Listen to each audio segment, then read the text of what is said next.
Migyeng tabiriba khudingmukpu channel asida Sanjit Khangembam na ngasisu amuk hanna taramnu hoksari. Ngasi aina mayamgi mafamda impulse hariba film asigi explanation puduna laksari. Film asi gaming amasung science fiction da based over film amani. Adudi hojik mayamda film asigi wari liba hojaraklage wari asibu lijarakpa matamda asoiba aranba amadi sitha hoba kaya yaukiba matamda pukchel chaurba viewers singda thamoi sengna ngakpinaba haijari. Film horokpada mafam amada naha oiriba miyoi khara gaming tournament amada saruk yaduna lerambagi phibam ama ulai. Game asi thoiraba misak aduda achauba senfam ama prize oina pigadoribani.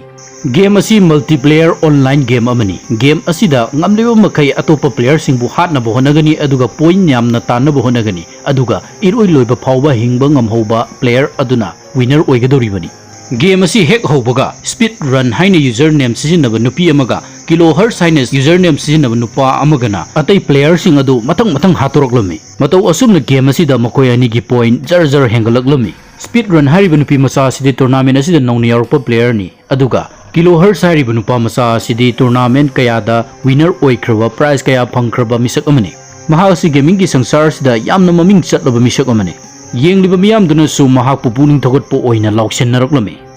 yamna haiba player ama oire haibigi mate game asi mahakna soidana thoirani haibigi mawongda ithau chadana sanabagi mawong ama aikoina ubu fangi adudagi kilohertz na fajana sana khalakpadagi di point mayam ama phanglaktuna speed run dagi su point helakpadagi scoreboard ta top ta leikhirami hojik speed run na game asi thoige haiba taragadi yamna kanna khonaba darkar tarami adudagi nupi masa asina game asi thoidaba yade haibigi matagum impulse 9 hariba energy drink ase makumda hairga thakpagi mahutta bottle adu thangatuna hekta taksin kirami madu thaklubadagi masada energy phangba khatana tana magi akoibada thokliba tawdoksing adu saruk chama taptharaklami adudagi mahakna game adu irai laina control tawba ngamlaktuna player sing loinamak hatokpaga loinana kilohertz hariba player adubusu mahakna maithiba pirami matau asumna mahak game adu thoirabada yamna haraukta yamna mahaki boyfriend ga loinana haraukta yamba phongdoklami adubu mahaki punsi asi athuba matamda yamna awabagi masak phanglaba phibam ama oirakadori haibasi mak masanadi kangjaramde makoina asum harauna songlingaida impulse 9 hariba hidak haplamba likli bottle adu makhada taduna kairami likli bottle asina kai khibagum mahaki punsi su yamna thuna phibam kai tharakle yamna ngakpa thawdo ama oina mahakna asum harauna songlambadagi khudakta ikhang khanghodana macha ahumgi mama oirabi nupi ama oina ka amada phamduna leramba masamak thengnarami mahakna leramliba yum adusu yamna phibam sokpa yum ama oirami mafamduda anauba makhalgi kuchukulai amasung electricity gi main supply su phanglamde kanghodana olakiba phibam aduda mahak yamna hainadaba phawrami mahakna ka adagi mapanda tholaktuna yengluba matamda su mapangi sangsar asi yamna phibam soklaba kai tarba phibam amada lerami mafamdagi nungsit adusu hu chenba nungsit oibana maram oiraga yumgi mapan hek thorpa matamda sor honba phawba waba phibam ama oirami tawdoksing asigi mamangda oikiba wari sing adu flashback ta amu ulai masida aikoina Vel Hernandez ko binupi macha makhak uba fangi mahak ase yamna haiba FPS gamer amani mahaki putsigi pandam haibabu yamna apaba professional gamer ama oiduna paisa mayam ama tanba amasung mingsak tanba asini Hernandez ki mamadi khaina kre aduga mahak mapaga loinana leminabani magi mapagi mamingna Carlos kawi 2017 gi matam amada Carlos na masanupibu restaurant amagi job interview ama chananaba thorang tawhalami Hernandez na pamda formal gi dressing adu chechilami aduga mahakna mapanda chenthorpa matamda magi boyfriend Ivana car amada Hernandez mungaiduna lerami car adigi manungda Hernandez na mahaki interview chatpagi formal dressing adu hongdokhiduna casual dress oina chechilami adudagi makoi ani interview chatpagi mahutta Field of Fire ko ba game amagi tournament yaunanamgi damakta laglami game asi multiplayer game amani game asida yauriba player sing makoi masen kapthat aduna hatoknagani aduga player sing asina loiba phawba sihodana kuina khangba adu tanabani karigumba game asi thoiba ngamlabadi paisa mayam amasu phangani madudagi gaming computer amasu leiba ngamgani haina Hernandez na khalami Ivana Hernandez da heri tournament asida yamna hai singlaba Roy ko ba professional gamer amaka surprise oina laktuna yausilagadori madu tabada Hernandez adu masada yamna pakatpa phawrami makoi ani tournament siliba mafam aduda yoksilaglammi mafam duda Roy hariba nupa adusu magi fencing ga loina photo kamina duna leiba thengnarami Ivana Hernandez da heri nahak pakatpa thukatpagi mahutta upay ama tawduna final yahungnaba pungning changna sanagadabani ꯑꯗꯨꯕꯨ ꯍꯔꯅꯥꯟꯗꯦꯁ ꯑꯁꯤ ꯔꯣꯏꯒꯤ ꯃꯇꯥꯡꯗ ꯈꯜꯂꯨꯔꯒ ꯃꯁꯥꯗ ꯃꯇꯨꯝ ꯃꯔꯥꯡ ꯍꯧꯕ ꯇꯨꯀꯠꯄ ꯑꯃꯗꯤ ꯑꯗꯨꯝ ꯐꯥꯎꯔꯝꯃꯤ ꯑꯗꯨꯒ ꯅꯥꯄꯜꯅ ꯊꯜꯂꯕ ꯔꯣꯏꯕꯨ ꯑꯃꯨꯛꯇꯪ ꯃꯥꯏꯊꯤꯕ ꯄꯤꯕ ꯍꯥꯏꯕꯁꯤ ꯃꯍꯥꯛꯀꯤ ꯑꯃꯠꯇ ꯉꯥꯏꯔꯕ ꯂꯥꯏꯅꯤꯡꯅꯤ ꯍꯧꯖꯤꯛ ꯄ꯭ꯂꯦꯌꯔꯁꯤꯡ ꯑꯗꯨ ꯃꯥꯒꯤ ꯀꯝꯄ꯭ꯌꯨꯇꯔꯒꯤ ꯃꯃꯥꯡꯗ ꯐꯝꯅꯔꯗꯨꯅ ꯒꯦꯝ ꯍꯧꯅꯕ ꯊꯧꯔꯥꯡ ꯇꯧꯅꯈ꯭ꯔꯦ ꯒꯦꯝ ꯍꯧꯔꯛꯄꯗꯗꯤ ꯍꯔꯅꯥꯟꯗꯦꯁꯅ ꯃꯀꯣꯛ ꯊꯣꯡꯗꯨꯅ ꯒꯦꯝ ꯑꯗꯨ ꯁꯥꯟꯅꯔꯝꯃꯤ ꯉꯥꯏꯍꯥꯛ ꯂꯩꯔꯒꯗꯤ ꯔꯣꯏꯅ ꯏꯂꯥꯏ ꯂꯥꯏꯅ ꯃꯉꯣꯟꯗꯒꯤ ꯍꯦꯟꯒꯠꯄꯤꯈꯤꯔꯝꯃꯤ ꯔꯣꯏꯅ ꯃꯍꯥꯛꯅ ꯁꯣꯏꯗꯅ ꯊꯣꯏꯒꯅꯤ ꯍꯥꯏꯕꯒꯤ ꯊꯥꯖꯕ ꯑꯃꯒ ꯂꯣꯏꯅꯅ ꯌꯦꯡꯂꯤꯕ ꯃꯤꯌꯥꯝꯁꯤꯡ ꯑꯗꯨꯒꯁꯨ ꯋꯥꯔꯤ ꯁꯥꯟꯅꯔꯗꯨꯅ ꯒꯦꯝ ꯑꯗꯨ ꯅꯨꯡꯉꯥꯏꯅ ꯁꯥꯟꯅꯔꯝꯃꯤ ꯔꯣꯏꯅ ꯊꯧꯁꯥꯗꯅ ꯂꯩꯊꯣꯛꯅꯤꯡꯉꯩꯒꯤ ꯇꯟꯖꯥ ꯑꯗꯨ ꯂꯧꯗꯨꯅ ꯍꯔꯅꯥꯟꯗꯦꯁꯅ ꯄꯣꯏꯟꯠ ꯈꯔ ꯂꯧꯁꯤꯜꯂꯝꯃꯤ ꯒꯦꯝ ꯑꯗꯨ ꯂꯣꯏꯕ ꯐꯥꯎꯕ ꯁꯥꯟꯅꯕꯒꯤ ꯃꯍꯨꯠꯇ ꯔꯣꯏꯕꯨ ꯍꯥꯠꯇꯣꯛꯂꯝꯂꯒ ꯃꯍꯥꯛ ꯒꯦꯝ ꯑꯗꯨꯗꯒꯤ ꯑꯥꯎꯠ ꯑꯣꯏꯔꯒꯦ ꯍꯥꯏꯅ ꯍꯔꯅꯥꯟꯗꯦꯁꯅ ꯈꯜꯂꯝꯃꯤ ꯑꯗꯨꯕꯨ ꯃꯍꯥꯛꯅ ꯈꯜꯂꯨꯕꯗꯨꯒꯤ ꯑꯣꯟꯅ ꯇꯩꯅꯕꯗ ꯔꯣꯏꯅ ꯃꯍꯥꯛꯀꯤ ꯄ꯭ꯂꯦꯌꯔ ꯑꯗꯨ ꯑꯣꯏꯅ ꯍꯥꯠꯇꯣꯛꯈꯤꯔꯝꯃꯤ ꯑꯗꯨꯝ ꯑꯣꯏꯅꯃꯛꯄꯨ ꯍꯔꯅꯥꯟꯗꯦꯁꯅ ꯒꯦꯝ ꯑꯗꯨꯗ ꯄꯣꯏꯟꯠ ꯃꯌꯥꯝ ꯑꯃ ꯐꯪꯈꯤꯕꯅ ꯃꯔꯝ ꯑꯣꯏꯔꯒ ꯃꯍꯥꯛ ꯐꯥꯏꯅꯦꯜ ꯐꯥꯎꯕꯗꯤ ꯆꯪꯕ ꯐꯪꯖꯔꯝꯃꯤ ꯇꯣꯔꯅꯥꯃꯦꯟꯠ ꯑꯁꯤꯒꯤ ꯐꯥꯏꯅꯦꯜ ꯒꯦꯝ ꯑꯁꯤ ꯃꯊꯪꯒꯤ ꯅꯨꯃꯤꯠꯇ ꯁꯥꯟꯅꯒꯗꯕꯅꯤ ꯍꯔꯅꯥꯟꯗꯦꯁꯅ ꯃꯥꯒꯤ ꯕꯣꯏꯐ꯭ꯔꯦꯟ ꯏꯚꯥꯟꯒ ꯂꯣꯏꯅꯅ ꯒꯦꯃꯤꯡ ꯑꯦꯔꯤꯌꯥ ꯑꯗꯨꯒꯤ ꯃꯄꯥꯟꯗ ꯊꯣꯔꯛꯄꯗ ꯔꯣꯏꯅ ꯃꯈꯣꯏꯒꯤ ꯃꯅꯥꯛꯇ ꯆꯪꯁꯤꯜꯂꯛꯇꯨꯅ ꯀꯔꯦꯝ ꯀꯊꯥꯏꯅꯔꯝꯃꯤ ꯑꯗꯨꯒ ꯃꯍꯥꯛꯀꯤ ꯐꯦꯟꯁꯤꯡꯒ ꯂꯣꯏꯅꯅ ꯁꯦꯜꯐꯤ ꯀꯥꯞꯇꯨꯅ ꯂꯩꯊꯣꯛꯈꯤꯔꯝꯃꯤ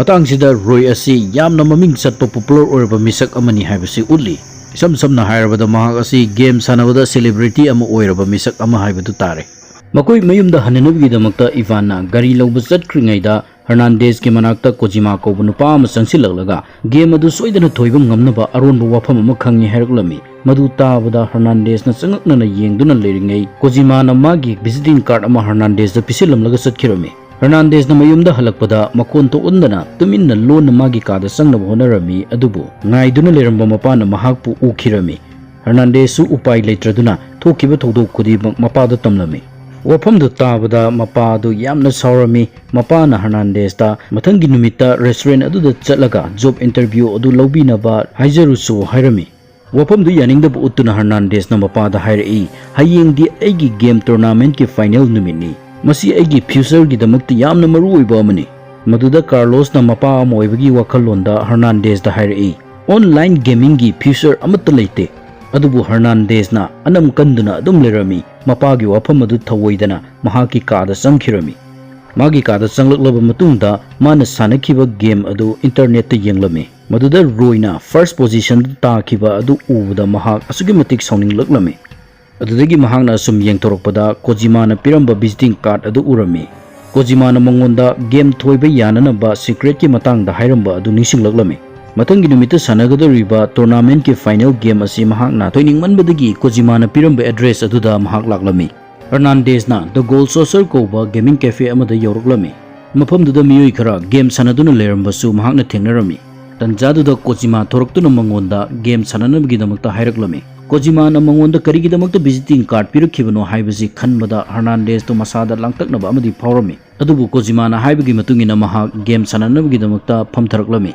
ꯒꯦꯝ ꯑꯗꯨꯗ ꯃꯍꯥꯛꯅ ꯈ꯭ꯋꯥꯏꯗꯒꯤ ꯑꯔꯨꯕ ꯂꯦꯚꯦꯜ ꯑꯗꯨꯗ ꯁꯥꯟꯅꯔꯝꯃꯤ ꯃꯗꯨ ꯉꯝꯅꯕ ꯍꯣꯠꯅꯕꯗ ꯃꯍꯥꯛ ꯌꯥꯝꯅ ꯑꯔꯨꯕ ꯑꯃ ꯑꯣꯏꯔꯝꯃꯤ ꯃꯗु उबदा कोजिमाना हर्नांडेज़दा इम्पल्स 9 कोबा एनर्जी ड्रिंक अमखक पीरदुना हाइरई मसी इसम चंबा एनर्जी ड्रिंक नते नंगना पामलबदी मसी थकलगा गेम मसे अमतंग सानदुना येंबा याय हर्नांडेज़ना खंथब तौदना हिदाक अदु थक्सिलमी महाकना हिदाक अदु हेक थकपा लोइबगा मागी अकोइबदा थोकलिबा थौदोकसिंग अदु तमना तमना स्लो मोशन दा ओइना लेंबा उरमी मदुना मरम ओइरगा मंगोंदा यामना लूना थोकिबा गेम अदुसु हौजिक्ति इराय लाइना थोइबा ngamlami अदुदगी महाकना ममित अमुक्तंग खपलुरगा पांगथोरकपददी महाक मसामक कोजिमागी ममांगदा तोंगानबा चौकी अमदा फमदुना लेबा थेंगनरमी गेम सानदुना फमलंबा चौकी अदुदगी खुदकता कोजिमागी ममांगदा चौकी अमदा ओइना फमदुना लेरंबा असि थेंगनबदा महाक पुंगगलमी मसी कुदिमक असि मतौ करमना थोकलिबनो हाइना हर्नांडेज़ना कोजिमादा हंगलकपदा कोजिमाना हाइरई हौजिक्से नंगना एनर्जी ड्रिंक अदु थक्किबा मतुंग पुंग अमा फारकलबनी एनर्जी ड्रिंक असी थकलिबा चांग अदुगा चानना अकोइबदा ओइरिबा फिबम असी तपथरकनी कोजिमाना हाइरिबा वफम असिदगी अखोइना खंगले मदुदी इम्पल्स 9 हाइरिबा हिदाक असी खजिक्तमक थकलगदी अकोइबदा ओइरिबा फिबम असी खजिक्तमक तपथगनी अदुगा हिदाक अदु मयाम थक्सिलगना अकोइबदा थोकलिबा थौदोकसिंग असी यामना हेना तपथरकनी कोजिमाना हाइरिबा वफम असिदगी अखोइना मसिमसु खंगले मदुदी हर्नांडेज़ना गेम सानबा लोइरगा कोजिमागी मनाक्ता फमलकपा पुंग अमा फारकख्रे अदुबु हर्नांडेज़की मसाददी हौजिक्ता गेम सानबा लोइबदा ngairibagumna फाउरी हौजिक्ता गेम सानफम चेयरदा फमलमलगा खुदकता कोजिमागी ममांगदा ओइना फमलगा लेरंबसिदनी महाकना ngakliबसे Hernandezna masana khangjedabagi wani tasengbadi mahakna game sanaba loiraga game sanafamdagi thoraktuna Kojima gi manakta famduna wari sanarakpa pung ama pharaklabani game sanaba hek loiraba matung pung amagi matam aduda mahakna kari kari tawkibano haibadu mahakna amata ningsingba ngamdre khudingmak asi impulse 9 hariba drink asina ohenbani Kojima na Hernandez ta $500 piraga impulse 9 hariba hidak asi bottle ama lowro hairaklami madu tabada Hernandez tu yamna ngakpa ama forami energy drink adu sinaraga tournament adu thoina bohonaba haibasi cheating ni oidaba namthak huran bagi upai sinabani haina masana kanjarame tanjaduda roina Kojima da phone toksilakpa adu Kojima na Hernandez da yenghalame Roy su Kojima dagi impulse 9 haribida asi lawi haiba hojikti Hernandez na su khangle Roy ne hidak asi sinabagi maramna game sanaba matamda atopa player singna mahakpu maithiba piba ngamdabani haibasi su khangle kudingmak asi khanglakpadagidi Hernandez su impulse 9 hariba hidak asi leirage haina khalaklame Asumna Hernandez na impulse 9 hariba hidak asi puraduna matangi numita tournament asigi final numit asida final game yawbalaklami game sanaba hunanaba mayam thorang tawnaраklaba matamda mahakna drink adu mahaki keyboard nakanda thamlami game hogadaba matam khajikta ngairaklaba matamda Hernandez na hidak adu mirak narak yenglaga khara thaksilami hidak adu sinadana sanaba phawbada yamna haitoi singtoiba oikiba Hernandez na slow motion da cheliba player sing adudi irai laina hatokpa ngamlami Matau asumna Hernandez na game adu da point mayam ama phangduna makok thongna sana khalaklami madu ubada Roy adu yamna ngakpa phawrami mahaksu mahaki impulse 9 hidak adu khara thaksilami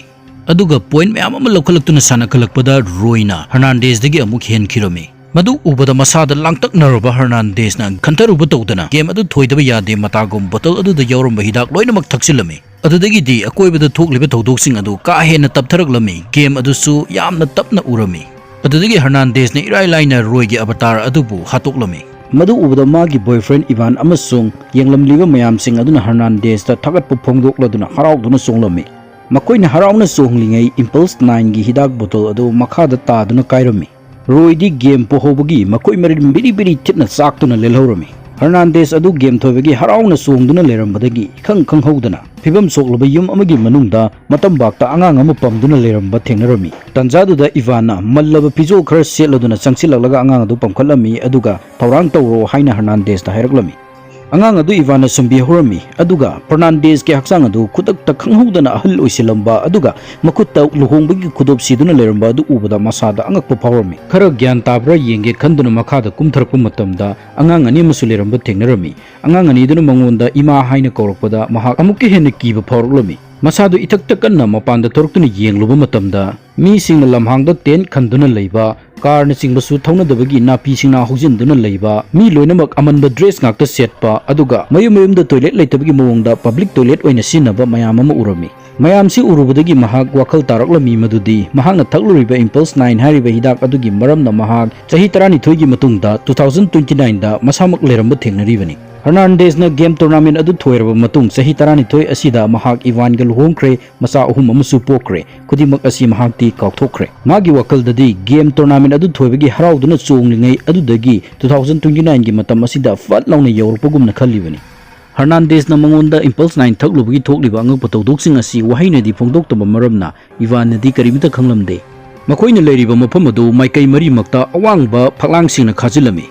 awangba phaklang asina makoina leiriba mafam asiga westland asiga gi marakta pal am oiduna leiribani westland gi lamhang asida dead lizard ko yamna tamthiba jiba ama lerami masina mi singbu hatuna charami mafam sida leiriba mi singna taran nainaduna gate ta santri tanarmi santri tariba misak asina karigumba dead lizard sing lakpu urbadi makoi selhounaba natraga lanthengnanaba thorang tawnanaba pau pigadoribani Hernandez katanatana mamangda impulse 9 hariba drink asi yamna thakchiluba mi sing hojikta wakhal tarakpadagi ngauri phairi koilaw lawrakpa atei miyoisi yawrami asigumba impulse 9 thakchiluba hojikta wakhal tarakpa mi sing asibu pulsar haina khangnarami impulse 9 thakchiluba mi sing asina sanglaba matam amagi memory edu pumang mangkiduna hojikta wakhal tarakpa asina makoigi sangsar asi pura mathak makha onahale aduna Ivan amasung atei miyoisingna pulsar kangbu asida sugimatik sawrami Pulsar kangbu asina khanghodana angakpaga loinana koilaw lawrakpa khanghodana matamgi awonba lakpagi angakpa phongdokliba mi sing asi pulsar ni haina mayamna masak khangdokpa ngamlami adubu Ivana Hernandez budi hojik phawba pulsar amani haibasi khangba ngamdri makoigi samaj asida thokliba kaitharba phibam asi pulsar kangbu sing asina oihallibani haina makoina khalami makoigi moralgi matungina Pulsar kangbu ase phaklang wangna khagalliba campus asigi mapanda thadokhigani. Hernandez asi mafamduda police oina guard tabagi thabaksu tawbani. Hairiba wafam asi masana hana khanglamdrabasu makoina ngangnariba wafamsing adudagi yamna haina singna tathoktuna kangdoklami aduga masamak pulsar amani habase mayamda khanghamdana lotsilami. Hernandez na mayumda changlaklaga wakhal phungbangnana kari tawsige khanduna lerami. Mahaki upai leitraba matam asidadi magidamukta pambom tingbikiba mapabu ningsinglaklami. Mahakna ikuikuidringeda mapaga punkiba matang ama ningsingnaba honarami. Mahakna leiduna tebal lomda yenglakpa matamda mapagi mirang karaba photo ama leramba thengnarami. Masidagi mahaki mapa sikre haibase mahakna khanglaklami. Mahakpu kupsen senabiramba mapado hujikti leitre khanbada mahak thamoi sokna kaplaklami. Tanjaduda Deputy Police Den laktuna Hernandez asi hujik toilet sengbagi duty lei hairaklami. Hernandez na ahanbada chatpa ngamloi hairami adubu mahak asi cleaning inspector ni haina Den na ningsing halakpa adudagidi mahak upai leitraduna toilet sengba chalami. Asumna mod kraba toilet kaya mahakna pung kaya changna sengtoklami. Mapana haiba phawba indaba makai tawningba tawduna nungaina game sanaduna leramba nupi macha amana kudakta asigumba punsi ama oirakpa asida mahak yamna hainadaba phawrami. Mangonda piraklaba duty sing asi tawduna mataw asumna numit kayani hawkirami nongma asum hawkibana asigumba tabaksing asi mahak asum hainaba phawrami.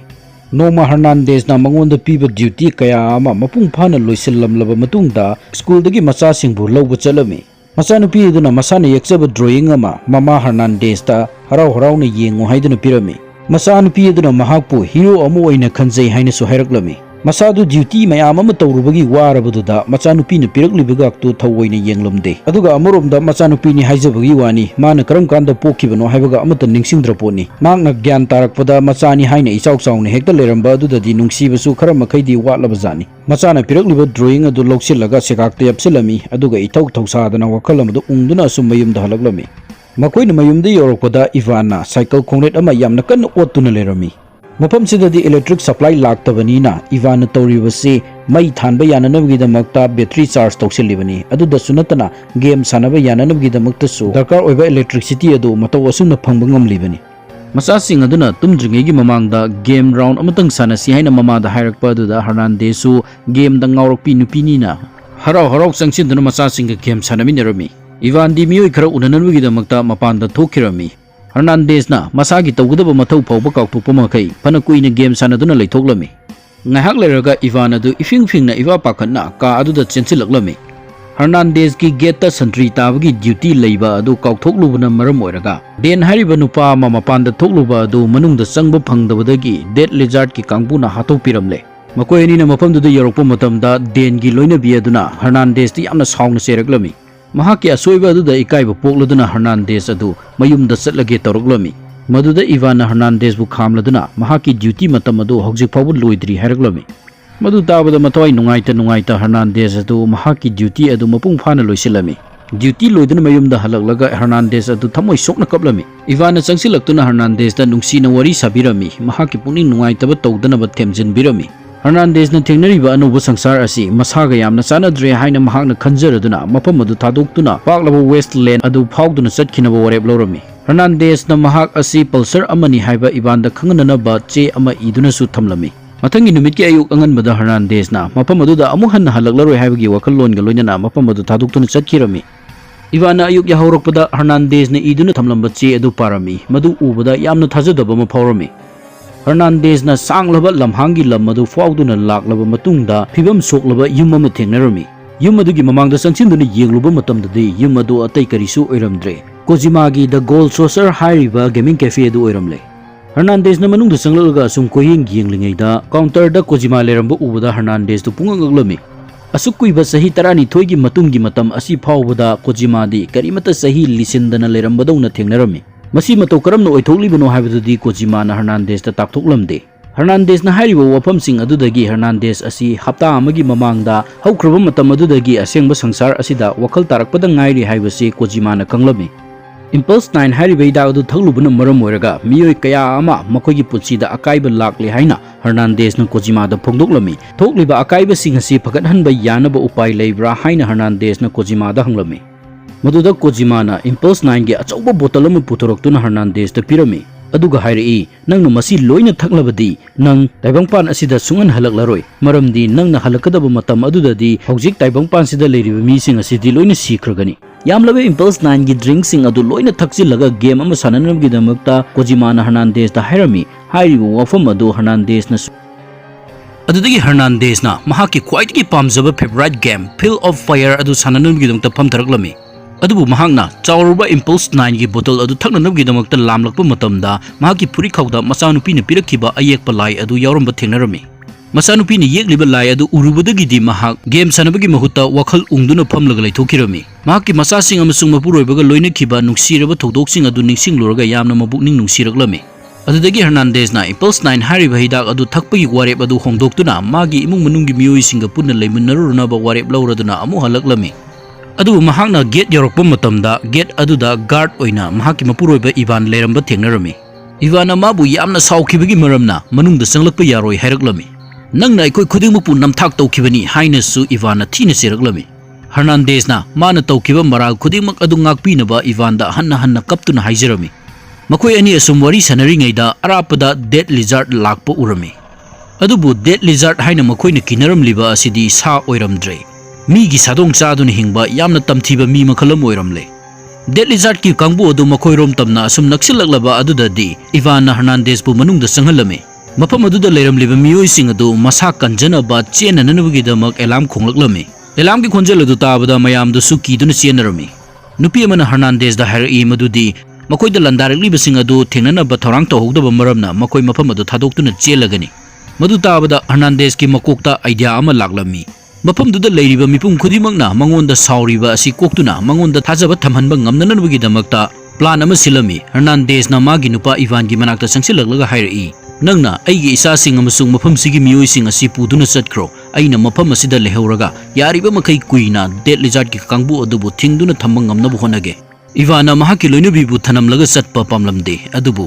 angangsing asigi khallaga nang chattaba yadabani haina Hernandez na hairakpa adudagidi Ivansu Hernandez na hairiba adu yarami adudagi Hernandez na chawraba impulse 9 gi bottle adu puthoroktuna dead lizard ki kangbu aduga lantheng nananabgidamakta thorang tawduna lerami dead lizard ki kangbu aduna gate adu namthektuna manungda changlaklaga attack tawnaba thorang torokpa matamda Hernandez na khanglami madudi dead lizard ki leader asi atai kana sunate game tournament da yawminakhiba Roy hariba misaktumakni hojikti makoi ani mayoknana amuk lambana nabgidamakta lepnare Roy di hojik oriba 2029 gi matam asigi sahi kharagi mamangda wakhal tarakhrabani aduga mahakna tamthiraba gang kangbu asi lingkhatkibani makoi gi kangbu asina mi kaya ma hatkhre adubu Roy gi damka asida Hernandez na karisu kibibe foramde maramdi makoi laktringe gi mamangda impulse 9 gi hidak adu mahakna loina thaksinkhre madu khangananabgidamakta mahakna ahangba bottle adu makoi gi mamangda langsilame adudagi Hernandez na magi akoibada thogliba thodok adu slow motion da oina uba horaklami Hernandez na gas ki tanki adu nongmaina kapsindana pokhai halami aduga dead lizard ki kangbu adu nongmaina matang kaptuna hatoroklami Hernandez na tai singdu phanna tapna ujarabasu magi akoibada dead lizard ki kangbu na tungmang oyeti kapsilakpa maramna uhowdaba maru kharana mahaki sagan amasung mabukta palami Hernandez na karisu tawba ngamlaroi haibagi muwongda lumduna leiramba Roy na thoroktuna Hernandez da nongmaina kapsilaklami adubu mahaki aim adu faikibana maruoduna Hernandez da di palawdre madugi khudong chaba lawduna mahakna Roy bu nongmaina kapthatuna hatoklami aduga mahaki aroiba sor adu holaduna mahaki puri khawdagi flare gun atu lawthoraklaga mathakta kapkhatlami madu ubada mafam duda leramba miyoising adu khudong thiba nanglaroi dead lizard ki kangbu khudimak loinamak hatkhre haibasi Ivan na khanglami atyada paikhalaliba angangba maingan adu uraga Ivan gi maithongda momon noksarami somdana real life ta thongna phana game ama sanaram laba matungda Hernandez ki punsi tabangpan asidagi game over oikre ngasi gi video ase karam tawbibege haibadu comment section da pongdopiramu karigumba nungai biragadi like amasung share tawbiramu aduga aigi channel asida nongna laktuna video yengbiba viewers sing oragadi subscribe namsin biramu matung tarakpada nungai film ge explanation kaya puduna lak aduga loisilakpasida bonus video oina animation video amatang kudol tamjage video asi Sanjit Kumbi animation hariba aigi tonganba animation gi channel amada thagatchabani channel asi gi link description da hapcharamge animation bu pamjaba ichil inausingna animation gi channel asi bu nungsi biduna support tawbiyo amasung subscribe tawbiyo usik singi marum mayam amu huranduna charuba phatraba lin ado kakseng mayam amana chiktuna chige torom labada Linna usek ningthauda matawai kanbinaba haijabadagi usek ningthauna linbu thadokpirakkhibagi matang adu aikoina mamangi episode ta ubu phangkre. Fattaba thabak tawdanaba ningthina hairaga matawai lawbidana thadokpiraklaba phawda fatraba lin aduna tuminna toklage di haidradana fatta loksing sinba amuk hawraglami. Achacha lakchaida magi kwak haibaduna aibu sathina ikaiba pikhiba onthoknasu ikai khreda. Karigumba isung imanabasingna paw asi takrabadi maya si thangattuna chatpa ngamlaroi haiwani. As sakrida makhoina usek marumda kakcheng hapchinduna aibo apangba sikhiba khalluraga khoidause prok saebu karisu leitraba pikraba kakcheng masu aibu ikaiba pinaba lautunaba yawramli adubu makhoi amatta lemnadi tharoina aigi mangkraba ijat hanjannaba honadaba yadabani I hanbada kwak hey kwak nangi nasakta laman khumlaba matamdada aigi thamoi nungda sakleba maisakse mutkani khangni dana kwak nang aigi ikhutta nangda natana nangi sagaina taipumba tumna manghanba tare do ha ha ha ha somdana kwak na magi loina bigidamak hawraba uhai kaya puraktuna magi loina bida pijarami aduga matai manau makonda wari sanari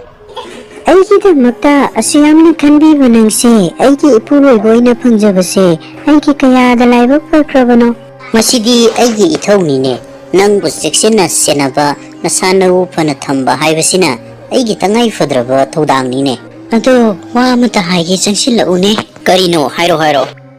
ꯑꯗꯨꯕꯨꯔꯣ ꯑꯩꯁꯦ ꯃꯃꯥ ꯑꯣꯏꯗꯧꯔꯦ ꯅꯪꯒꯤ ꯅꯨꯡꯁꯤ ꯈꯨꯗꯣꯜꯁꯦ ꯇꯥꯏꯕꯪꯁꯤꯗ ꯏꯀꯨꯏ ꯀꯨꯏꯗꯅ ꯈꯣꯡꯗꯥꯔꯛꯂꯅꯤ ꯅꯪꯒꯤ ꯋꯥꯁꯤ ꯇꯥꯕꯗ ꯑꯩ ꯌꯥꯝꯅ ꯅꯨꯡꯉꯥꯏꯔꯦ ꯅꯪ ꯀꯔꯤ ꯆꯥꯅꯤꯡꯉꯤ ꯍꯥꯏꯌꯨꯅꯦ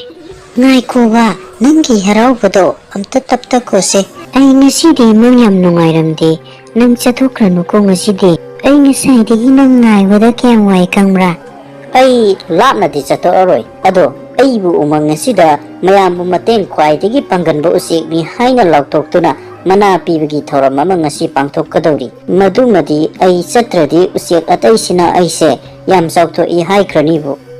ꯌꯥꯝ ꯂꯥꯞꯄꯁꯨ ꯅꯠꯇꯦ ꯑꯗꯣ ꯑꯩ ꯀꯨꯏꯔꯛꯑꯔꯣꯏꯒꯦ ꯃꯌꯥꯝꯗꯨꯗ ꯑꯩ ꯊꯨꯅ ꯍꯜꯂꯛꯅꯕ ꯍꯥꯏꯔꯝꯃꯒ ꯑꯗꯨꯝ ꯍꯜꯂꯛꯑꯒꯦ ꯑꯩꯅ ꯅꯪꯒꯤ ꯋꯥꯖꯕꯒꯤ ꯍꯥꯏꯕꯅꯤ ꯅꯪꯒꯤ ꯊꯕꯛꯇ ꯑꯌꯦꯠꯄ ꯄꯤꯕꯗꯤ ꯅꯠꯇꯦ ꯑꯗꯨꯕꯨ ꯊꯣꯛꯑꯕ ꯑꯃ ꯂꯥꯛꯆꯔꯅꯤ ꯉꯁꯤꯇꯪꯗꯤ ꯆꯠꯄꯤꯔꯨꯔꯅꯨꯕ ꯀꯔꯤꯒꯨꯝꯕ ꯅꯪꯅ ꯐꯠꯇ ꯅꯨꯡꯗ ꯊꯣꯛꯈ꯭ꯔꯕꯗꯤ ꯏꯆꯥꯁꯤꯅ ꯇꯥꯏꯕꯪ ꯐꯥꯎꯔꯛꯄ ꯃꯇꯝꯗ ꯃꯄꯥ ꯀꯗꯥꯏꯅꯣ ꯍꯪꯂꯛꯄꯗ ꯑꯩꯅ ꯑꯣꯏꯍꯧꯒꯗꯕ ꯐꯤꯕꯝꯗꯨꯕꯨ ꯑꯩ ꯀꯔꯝꯅ ꯈꯪꯍꯧꯒꯗꯒꯦꯅꯦ ꯏꯁꯥꯕꯤ ꯐꯔꯦꯁꯦ ꯅꯪꯅ ꯑꯗꯨ ꯌꯧꯅꯅ ꯊꯋꯥꯏ ꯋꯥꯔꯒꯗꯤ ꯑꯩ ꯃꯈꯣꯏꯗ ꯉꯁꯤꯗꯤ ꯐꯔꯛ ꯇꯥꯔꯦ ꯍꯥꯏꯔꯝꯂꯒ ꯃꯤꯀꯨꯞꯇ ꯍꯜꯂꯛꯀꯦ ꯉꯥꯏꯍꯥꯛꯇꯪ ꯄꯣꯊꯥꯔꯝꯃꯨꯁꯦ ꯅꯪ ꯍꯧꯖꯤꯛꯇꯤ ꯑꯋꯥꯕ ꯋꯥꯈꯜ ꯈꯟꯕ ꯌꯥꯗ꯭ꯔꯕꯅꯤ ꯑꯩꯅ ꯍꯥꯏꯗꯣꯛꯂꯨꯗ꯭ꯔꯕꯗꯤ ꯃꯈꯣꯏꯅ ꯊꯧꯔꯝ ꯁꯤꯟꯖꯤꯟꯕꯅ ꯍꯥꯟꯈ꯭ꯔꯕꯗꯤ ꯑꯩꯅ ꯃꯈꯣꯏꯒꯤ ꯊꯥꯖꯕ ꯃꯥꯡꯍꯟꯕ ꯑꯣꯏꯅ ꯊꯣꯛꯂꯅꯤ ꯐꯔꯦ ꯃꯈꯣꯏꯒꯤ ꯊꯥꯖꯕꯁꯨ ꯃꯥꯡꯗꯅꯕ ꯆꯠꯄꯤꯔꯨꯔꯣ ꯑꯗꯨꯕꯨ ꯈꯣꯡꯂꯩ ꯊꯨꯅꯗꯤ ꯍꯟꯕꯤꯔꯛꯎꯀꯣ ꯏꯁꯥꯕꯤ ꯑꯗꯨꯒ ꯀꯔꯤꯒꯨꯝꯕ ꯃꯄꯨ ꯃꯥꯒꯤ ꯅꯣꯡꯗꯝꯅ ꯅꯪꯉꯣꯟꯗ ꯑꯋꯥꯕ ꯇꯥꯒꯗꯕ ꯂꯩꯔꯕꯁꯨ ꯅꯅꯥꯎ ꯑꯣꯏꯕꯤ ꯑꯩꯅ ꯑꯋꯥꯕ ꯁꯔꯨꯛ ꯐꯪꯖꯒꯦꯀꯣ ꯍꯩꯍꯩꯗꯦꯅꯦ ꯅꯪꯕꯨ ꯏꯁꯥꯅꯧ ꯈꯣꯌꯨꯝ ꯃꯥꯕꯨ ꯊꯃꯣꯏꯅꯨꯡꯗ ꯆꯦꯠꯅ ꯊꯥꯒꯣꯟꯅꯖꯗꯨꯅ ꯎꯟꯕꯤ ꯏꯪꯅ ꯉꯥꯏꯍꯥꯛ ꯄꯣꯊꯥꯔꯝꯃꯨꯗꯣ ꯑꯩ ꯃꯤꯀꯨꯞꯇ ꯍꯜꯂꯛꯀꯦ ꯍꯣꯏ ꯐꯔꯦ ꯑꯗꯨꯗꯤ ꯆꯠꯄꯤꯔꯨꯔꯣ asumna kwak na magi loinabibu makonda thamlamlaga paikirami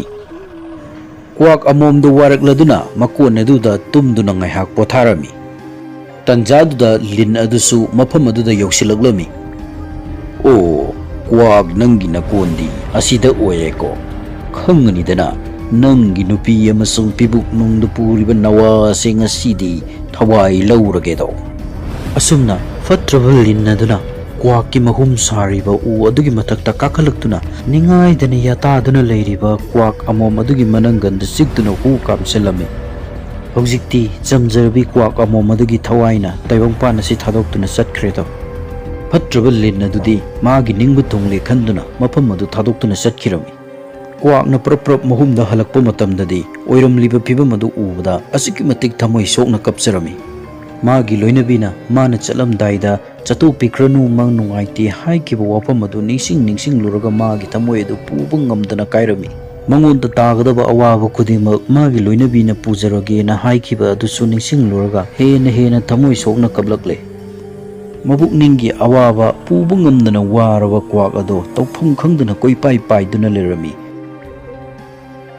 Mahakna asum khara pairaklaga umbang adugi suklaba mafam amada surung amagi manungda changduna lai ningduna leikhirami. Kwakna sada thaktana mafam aduda pana koina lai ama asum ninglaklaba adudadi mafam aduda sakti leiraba lairembi ama thoroklami. He pombi chekla nang na chada thakta makai asuk koi base aibu ningjari badi nangi kari pendaba leibano kari apamba leibano pukning da singnaba leitana yawa pomba singo yudo. Kwakna magi thokraba thokdok wari kudingmak lairembi aduda lirami. Lairembi aduna sakti sizinaduna yengbada kwakki loinabibu hatkriba asi linnani haibasi khangmangamlami. Lairembi aduna haibibagi matungina mahaki loinabibu linna hatkibani haibasi khanglaklabada kwak adu mai hongna sauninglammi. Kwakki wari wakhong punama adu khanglabada lairembi adusu thamoi sokna nungaitaba phawrami. Hayu he kwak nangna aingondagi kari pambano nangna nigadaba ado aina bor oina ngasi piragadabani. Adudagi kwakna lairembi aduda lin adubu maithiba piba ngamgadaba sakti ama pibiyu haina nizarami. Lairembi aduna su kwakta lin adubu maithiba piba ngamnaba akanba sakti ama pibirami. Adudagi kwakna lingi mathakta mahaki nupigi laman khumnanabgidamakta linbu thiba pairaklami. Somdana lin adu usek hatlurabanina masa kanjanaba lotpham thiraklami. Kwakti usek ningthaunasu sanbanina langja umaibina chingba mapangan kallaba usek kaya linbu hananabgidamakta tharakpa yai haina linna mabukningda khanlami. Aduna linsu usek mayam adu thengnaba ngamnanaba pangal phangnanabgidamakta achouba chingjau ama lapna leiriba mafam aduda chattuna hingchabi amabu ningjarami. Tanjaduda lin aduna ningjariba hingchabi adu mafam aduda thoraklami. Lin aduna hingchabi duda thokraba thokdok kudimak adu wari lirami. Hingchabi aduna su lin aduda sakti pibirami. Ha ha ha ha. Hojikti aigi sakti phanglabanina lakningba usek lakchau khudimak maithiba pirage. Asumna lin adu makho pongna nokladuna yamna usit thawoidana kwakbu thiraklami. Tanja chanana umangi loisilakpa mafam adwaida kwak amasung lin thengainare. Hey patrabalen ngasi di nangi aroiba matam lakledo nangi ninggadaba lai ningjaro kanana nangbu kanbiba ngamre yengse. Mirolibi aigi loinabibu nang nahatok lambagi dande ngasi di aigi ikut nang soidana na thawai thaba taredo papi tengkhang kayarak patrabalen nangbu aina na thawai kanbikhraga ngasi phawbada nangna aibu singnaduna asum leiri. Kwakpo singna jaramdrabasu phagadabanida haina ningamdaba phawrakadaba mikup ado nangi nafamda yawraklagani kuiraroi. Usik asauba mayam ama puraga lakadra hairaga kwak piktru nangna nathanta laklaga pepa nakhau pongna ngangjaba sai. Aikoidi pepa ngangbase hainade hei thabakna utki yengjau nanggumba usik soinau sidi mikupta pet mekhaidana hatokpa yaine. Pare lin soi hanang ngasidi losenba tare. Iya.